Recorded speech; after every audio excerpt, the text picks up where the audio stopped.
Hi everyone. How are we feeling on Sunday Fun Day? We gotta be rowdier than that. This is the final day of LFCC. How are we feeling? There we go. We do apologize for the delay, but I was just told in the back that you see, Al Snow's very nervous. So he was very nervous to meet you. So I think we should start by introducing Al Snow, ladies and gentlemen. Are you okay?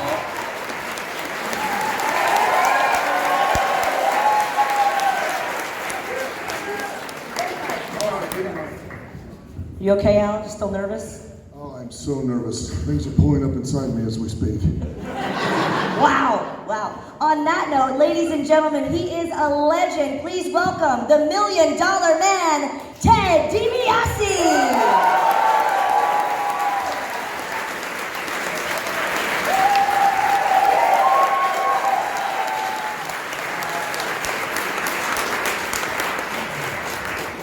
Do I look relaxed on this couch? You can't sit any other way. It's just like here, look, right here. Somebody get a crane to pull me up. Yeah. Next up, ladies and gentlemen, please welcome Chavo Guerrero.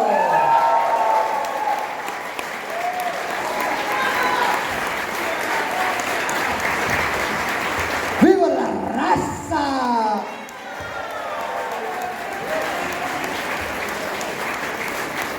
Do I get the baby chair? What is it? It's just for you. Kneel here on the make-out couch. You're not going to sit over here by me. No, I'm not. Three legends here, but who's ready to meet the ladies? I am. Ladies and gentlemen, she is a former 24/7 champion. Give it up for Kelly. Kelly!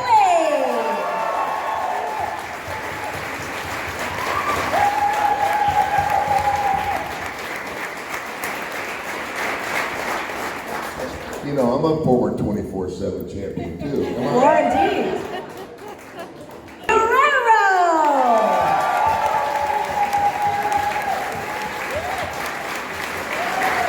Excuse me!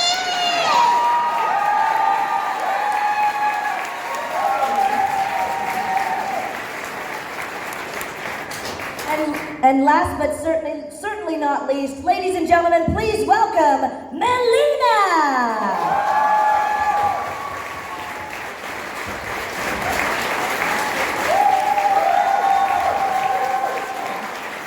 We're gonna have to squish in and make this a little loving, guys. Sorry about that. Yeah, I'm disappointed we didn't have any of the girls come over and join us on the roofie couch. Yeah. Well, we'd like to make this a fan interactive experience, so definitely get all the photos that you'd like. And we would like to give you the floor. So, if you have a question for any of our legendary wrestling guests, please raise your hand. We're going to come through to the crowd and give you the microphone. We do ask that you'd stand up, introduce yourself, and just speak loudly and clearly so we can hear you. If you have a question, please raise your hand. And understand there's no such thing as a dumb question, but yesterday somebody actually met that challenge. So, go ahead and give it a shot yourselves. No pressure. We're going to start right over here. Yeah, this is to Chavo. Hi, Chavo. Hey, what's up? How are you? I was just wondering what it's like to work on Glow, and who was the best actress that got the training easiest? Okay, so the question was, what is it like for me to work on Glow, and who is the best actress that got the best training? Yeah. Who got the best wrestling, like the best wrestler there? So for anybody who doesn't know, I also do a show on Netflix called Glow. And I'm the wrestling coordinator and the wrestling consultant on the show, so my responsibilities are kind of everything wrestling on the show, from scripts to, I guess I should stand up because I can see you guys back there. Scripts, the training of the actresses, of course, ordering of all the rings, kind of that kind of stuff. But it's excellent. Working on Glow was such a dream come true, and doing the stuff that I did with like WWE, and then from like Lucha Underground, kind of got me prepared for that.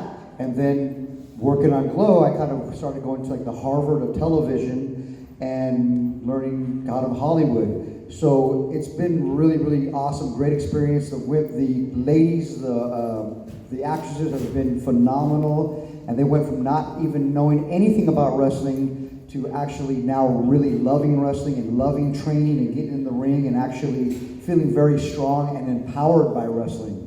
So it's been great. Every one of those girls really did. They learned the actual wrestling very, very fast, and they were all fans of each other. So when we were training them, it's basically me and 14 women. Yeah, which could not be good. How'd you work that out?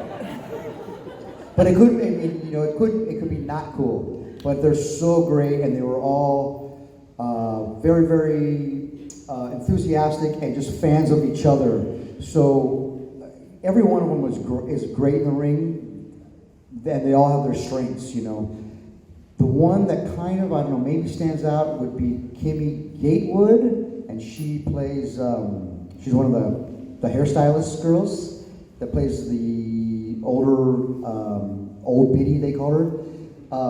But we call her Kimmy One Time because at one point in the training I said, do you have a photographic memory? And she says, why do you ask? I go, because I teach you one time and you get it. I'll teach her a move or a wrestling sequence, like, from a headlock to a hammerlock, and she gets it in one take. And none of us got that. I mean, it wasn't like somebody said headlock to a hammerlock. I did. And no. I've seen your matches. No, you didn't. Anyways, and she really would get it in one take. So if anybody, they're all great, but one that was the easiest for me to teach was Kimmy, because Kimmy One Time is what we call her. So there you go.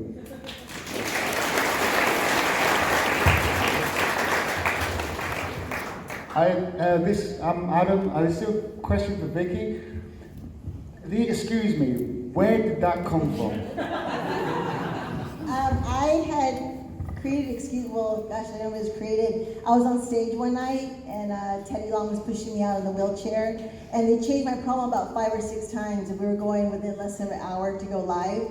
And it got worse and worse because the promos just started blending all together.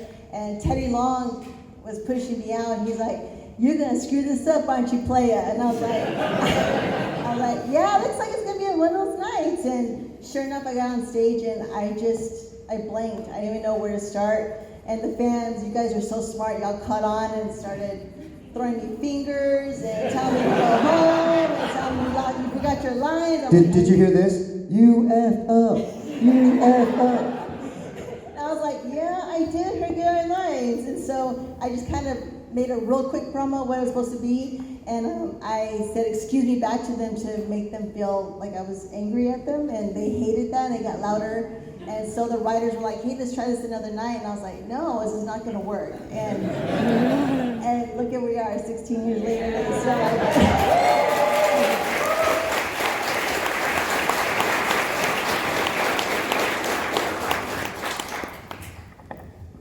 Hello. Hello. I'm just wondering this for everyone, your thoughts on AEW and who you think is good on their roster that you think will break out star in the future?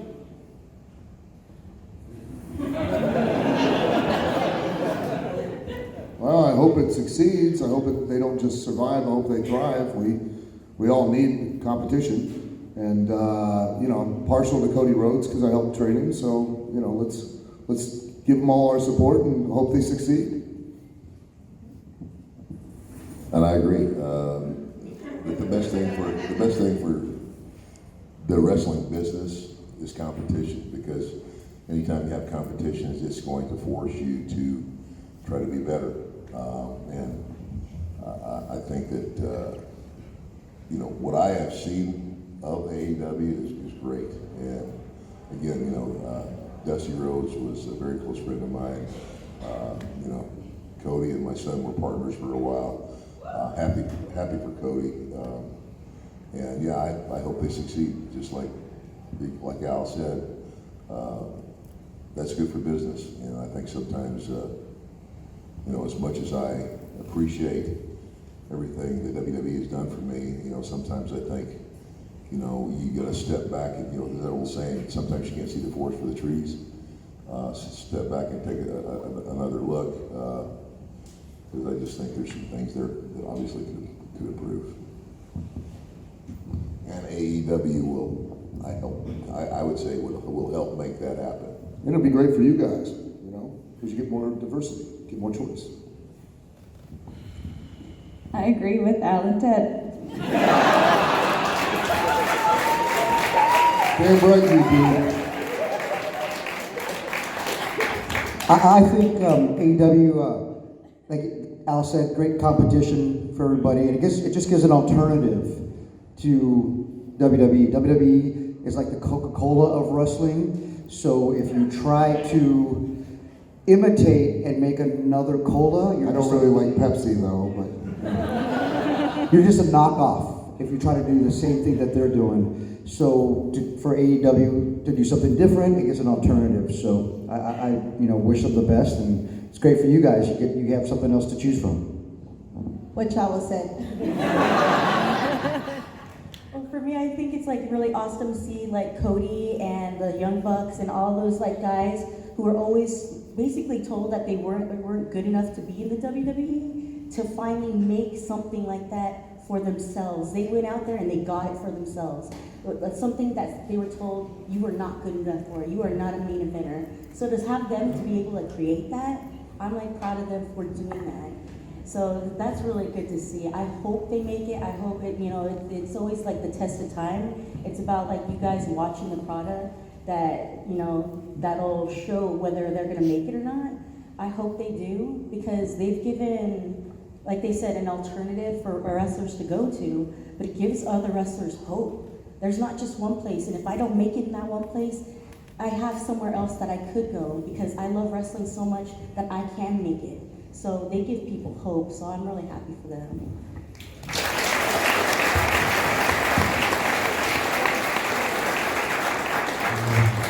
We up the back. Hi, my question's for both Kelly and Melina.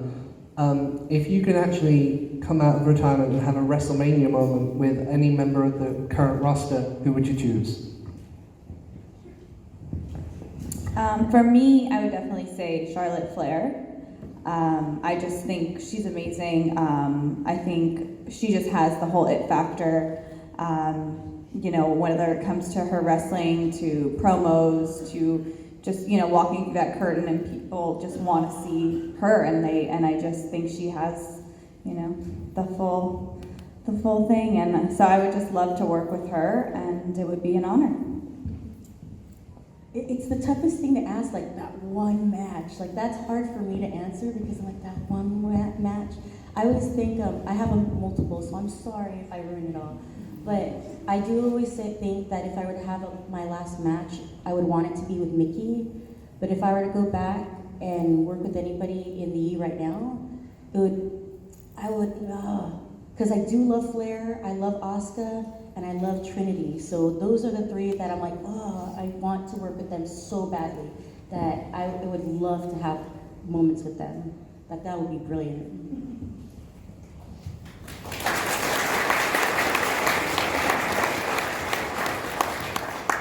Hey guys, I just want to say I'm a huge fan of every one of you, and we're a huge fan of your hair. And your collar. Thank you very much. I just want to say, just being in the same room of all of you is just a massive dream come true for me, so thank you so much for being here. Thank you guys for being here. But my question for everyone is, in all of your respective careers, it doesn't have to be WWE or otherwise. What could you say in your respective careers that you've absolutely got a chance to tick something off your bucket list?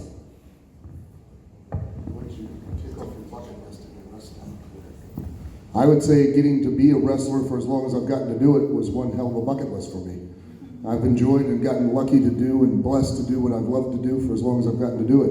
And they haven't figured out yet that they need to get rid of me, so. Just like Al, I mean, I'm a guy who grew up in the wrestling business and wanted to be just like my dad. got the opportunity and took the ball and ran with it. I mean, going from territorial wrestling to being the $1 million man and flying around there jets and limousines at Vince McMahon's expense, that was pretty cool. Anytime it's at anybody else's expense, it's pretty cool. So, I mean, in terms of seeing your dream come true, it couldn't have come any truer for me. So I was, I'm happy. I had a great career, and I look back at that, and I'm happy where I'm at. For me, I was just so blessed to be able to perform for the troops over in Iraq and Afghanistan. That was the biggest honor in my career, to be able to go over there right before Christmas every year and get to spend time with them and make them feel like, we're their family, because, they hadn't seen their families and, how God knows how long. So it was just such a blessing and such an honor for me to be able to do that.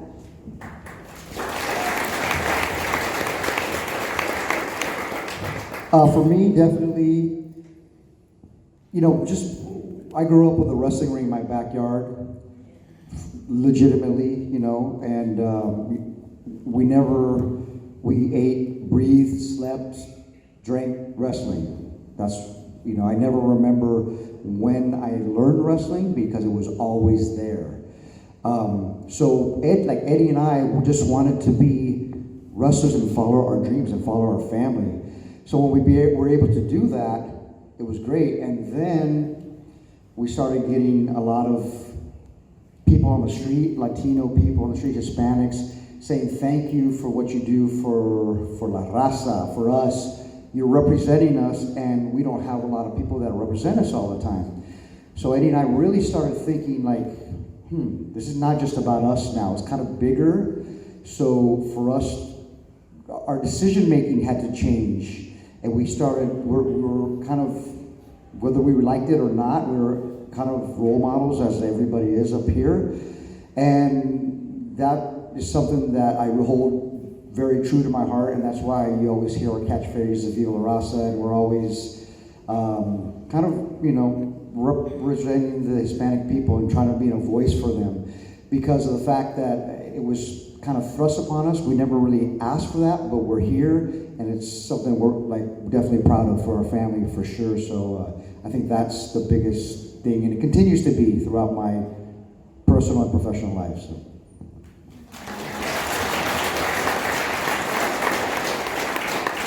Gosh, for my bucket list, it wasn't wrestling at first, but to be accepted by everyone backstage was like my second family before Eddie passed away. So to be able to be a part of that family was something that I was very grateful for and fortunate to have that opportunity. And I think my biggest bucket list is I never fell in front of anyone running away from the ring. So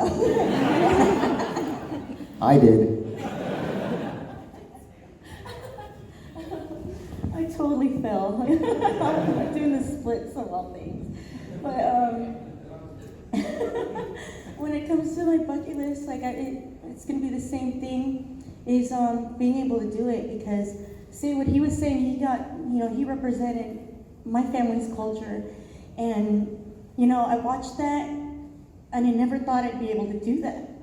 And especially being a female, being poor, never did I think that I'd be able to do this. Yeah, I am gonna cry. I never dreamed that I could do this, and every step of the way that I was treasured every single moment.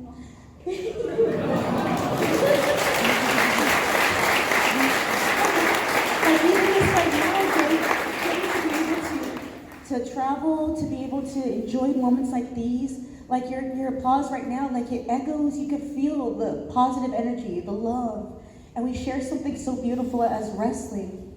I love it, you love it, and we love it together.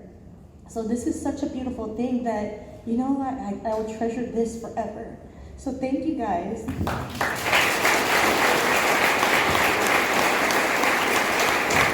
I know you guys are all going oh, it's so sweet, but she cries at everything. There's like a puppy walking down the street, she's crying. There's like AT&T commercials, she's like, oh my God, that's so sweet.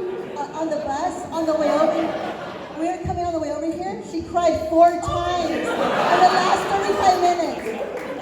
It's number 5. She saw Al Snow's match. We all cried.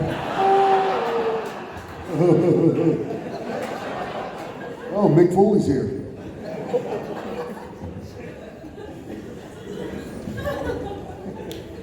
Hi guys, my name's Marcus. I'm just to add on to what Melina was saying. As an Afro-Latino person myself, it was great seeing like the Guerrero family and Melina and other people really represent us on the stage. Because as you know, especially in Britain, being part of the Afro-Caribbean community, Hispanic one is very small, and you're the butt of all, we get all the jokes, you know, all of the prejudice. But it was just great to see you guys represent us so well. So thank you for that. That meant a lot to me growing up. So thank you so much. And as a question for you all. With you all being such legends and having such illustrious careers, what's next for you guys now that you've pretty much done everything? What's next, Richard? I'm practicing to do magic for the blind.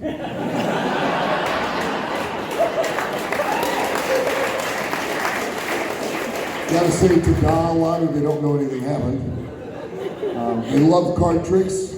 Like, is this your card? And they're like, I don't know. And it's like, it is, ta-da. And they're like, oh my God, how'd you do it? You know? It's so amazing.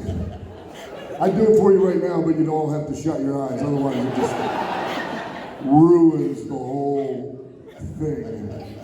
So, but on a serious note, I own OVW now, and I'm building it back up, and hoping to continue to train the young men and women that want to pursue their dreams and provide them a place to have experience, and other professional wrestlers to have a place to make a living. So.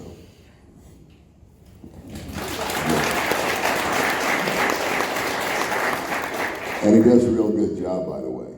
Yeah. Thank you. Very good job. Yeah. Magic's awesome. For me, many of you may know this or you may not know it, but for the last almost 20 years, I've been a minister. I travel all over the United States, Canada, around the world, sharing the gospel of Jesus Christ. A little more closer to home, my ministry helps work with disadvantaged kids that come from poverty, kids that come from broken homes. I have that in my heart because I know that I ended up being raised by a loving stepfather. Mike DiBiase was not my biological father, but he came into my life when I was 5, and I lost him when I was 15, but the impact he made on my life was so great that it's what's carried me. And so there's a lot of children, about 35% of the children being raised in the United States today are being raised without dads. So my ministry is trying to, in our own way, where I live in Mississippi, help kids like that. So that's where I'm going now. And I've always get this question, Ted, one more match? Look, gang, I'm 65 years old. I have 2 artificial knees. But everybody's got a price.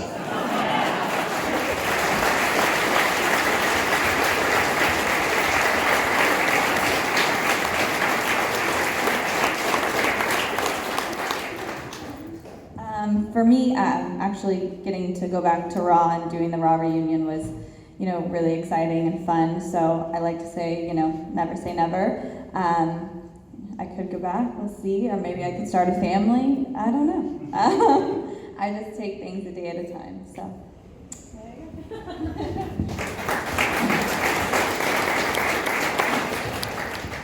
I had a vasectomy, so I'm out. Sorry, no family. For me, the only reason I'm standing up is because I'm short and I can't see everybody in the back. I kind of do, I transitioned I can see them all. I transitioned from wrestling into, well, they say you never really leave wrestling, you never really retire, it's always with you, because wrestlers are very specialized in what we do, and there's very few of us out there. It's like herpes. It's like luggage, stays with you forever. But I kind of left wrestling full time now and do a lot of stuff in LA and Hollywood is with Glow. So Glow Season 4 will start filming pretty soon. Glow Season 3 comes out August 9th, watch that. I started my own beer line, Los Guerreros Mexican Lager. I haven't had any yet. Yeah, and that's in in Los Angeles is where it's based out of. It's a craft brew. It's excellent. And I have a couple big projects in the works that I can't actually announce yet, but when I do, pretty good. I've teamed up with a pretty big person in the Hollywood world, so we'll see if that actually comes to fruition, and if that does, you'll all know. So, there you go.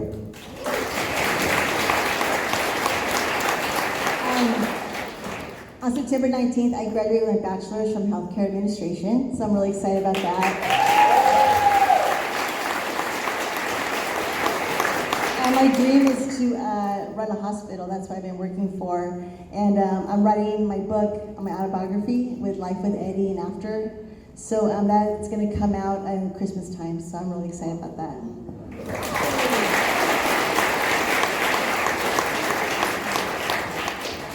For me, I just want to, since right now while I can, I want to travel as much as I can, see as many fans as I can, travel because I want to be able to talk to everybody, be able to connect, see people's perspectives, so that when I go back to school and for psychology, I could be able to talk to people better and be able to help people better and understand personality types, because I want to be able to go to school for psychology so I can help people through things. And hopefully, I'll work at her hospital.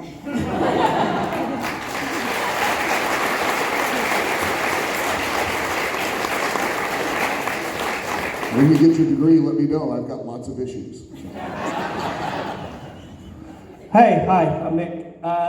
So you've all been at Comic-Con for 3 days now, meeting English fans. My question is, how are the English fans different from American fans? And also, which one of you does the best English accent? I have to say you guys are all incredibly sexy. That's the one big difference between you and the Americans, is you guys are all hot. So give yourselves a big hand. Wow, I didn't understand a thing he said. Something about that funny accent they have. They don't really speak real English like we do in America.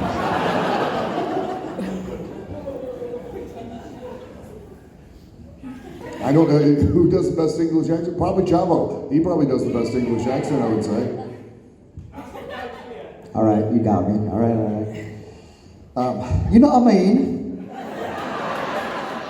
What are you doing over there? Hey, so this is one thing, and I don't really do a great accent except for a couple different phrases, but I always kind of laugh because in the States, if we'll be in, like say I'm in a different country, like Japan, and hopefully I can do this very PG version, but I'll meet somebody from, like, let's say another state in the States, like another, like Alabama or something that's in Japan. I'm like, oh, hey, you're American. Where are you from? Alabama? Oh, great, cool. I'm from California. Oh, cool. And, we'll talk, have a beer. And some of the English wrestlers that I know will be, there too, and we'll be out at a bar, and they'll meet somebody from here from UK, from England, and they'll say, hey, oh, you're English. Hey, where are you from? Oh, I'm from Blackpool. Oh, cool. Where are you from? I'm from Manchester. Oh, you effing, and I'm like, oh, we just do not like them at all. And I'm like, what is that? Of course, when I say it, the story, there's a little bit more actual words, but it's kind of, I kind of get a kick out of that every time. But back to your question, your original question, we love it here. Your fans are great, always treat us really well, and people are just amazed, like other actors and like the handlers and stuff will sit and go, wow, we didn't know wrestling was so popular here, but it's all because of you guys. It really is, so thank you. Yeah, thank you. I just want to point out, no matter what country I am, I hate everybody from Alabama, so.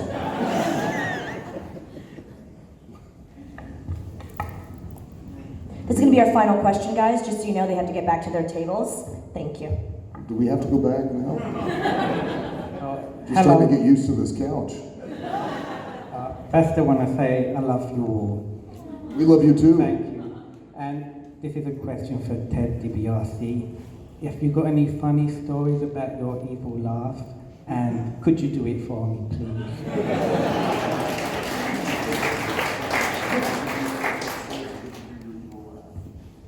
Funny stories. Okay, my funniest story, and this is in my book. After WrestleMania 4, I traveled with Andre the Giant for almost a year. Andre and I, as a tag team, wrestled Hogan and Randy Savage and Hogan and a number of people. So we ended up having to take this trip to Japan.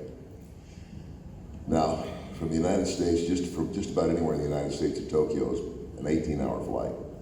Now understand, Andre is 7 feet 4 inches tall, 450 pounds.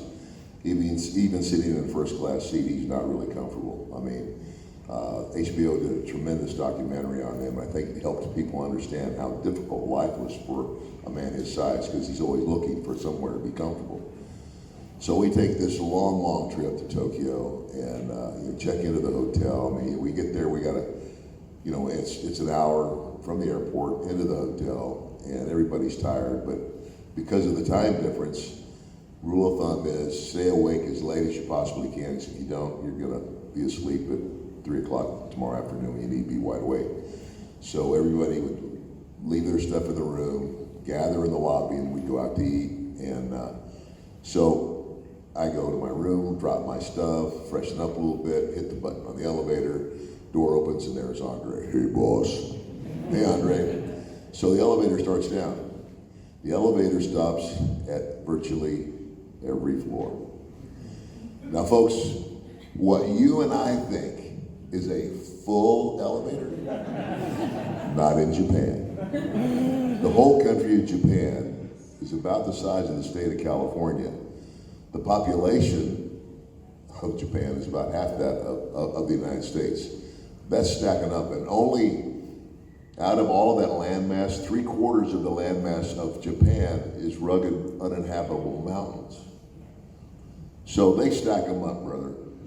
I mean, they even pay people to push people onto the trains at the train station in Tokyo to make sure that sucker's full. Andre's been up. He's a guy who's always looking to be comfortable, and they just keep getting on the elevator. He reaches over and he gives me a little tap, and I looked up at him and he winks. I said, okay. Something gonna happen. Well, the next thing you hear was the loudest, longest fart I have ever heard in my life. I'm staring straight ahead, biting a hole through my lip, and I'm thinking, I know it's the Giant, but how could any man possibly have that much air in their body? And then I'm thinking about the poor Japanese guy that is actually butt high, standing directly behind Andre, taking it right in the face. Well, folks, when that elevator door opened, it was like the Exodus. They were falling over each other to get out, and all I could hear was them all jabbering in Japanese. And I know they were cussing the big man, But as the elevator door shuts, all you could hear was, oh, oh, oh. And Andre goes, he looks at me and goes, they won't crowd the big man anymore, will they? I said, no, sir. That's my. Ladies and gentlemen, they've got to get back to their tables for more autographs and photo ops with all of you. So please show your appreciation for our amazing wrestling panel. Al Snow, the $1 Million Man Ted DiBiase,